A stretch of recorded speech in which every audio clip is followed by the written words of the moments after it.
యాదాద్రి భువనగిరి జిల్లా ఆత్మకూరు మండలంలో జరిగిన 20 ఏళ్ల గృహప్రవేశ కార్యక్రమానికి ఎమ్మెల్యే బీర్ల ఐలయ్య హాజరయ్యారు. ఈ సందర్భంగా లబ్ధిదారులకు ఇచ్చిన మాట ప్రకారం మేకపిల్ల పట్టు బట్టలను ఎమ్మెల్యే అందించారు. గత బీఆర్ఎస్ ప్రభుత్వం డబుల్ బెడ్రూమ్ ఇళ్లు ఇస్తామని చెప్పి మోసం చేస్తుందని, మాటలు చెప్పి ఇవ్వలేదని విమర్శించారు.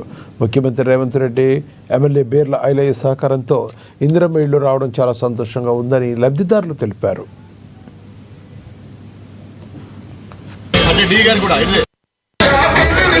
సైడ్ కున్నా సైడ్ అచ్చు అచ్చు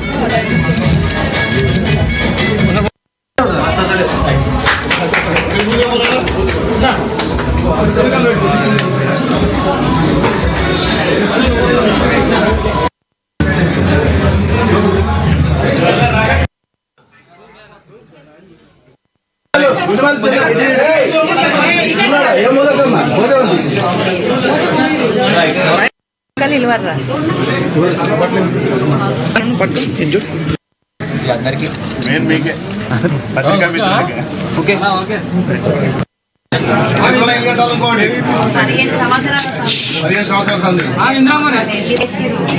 ఇప్పుడు నా కొడుకు రేవంత్ అన్న ఆయన నాకు ఇచ్చిన నా కొడుకు సాధించుకోండి ఆ ఇల్లు గురించి పోరాడిండు. ఒక 15 సంవత్సరాల సంది టీఆర్ఎస్ తరఫున ఎన్నో సార్లు కొట్లాడినా కానీ ఇయ్యలే, వచ్చినా కూడా కొట్టేసింది నాకు. ఇప్పుడు ఈ ప్రభుత్వం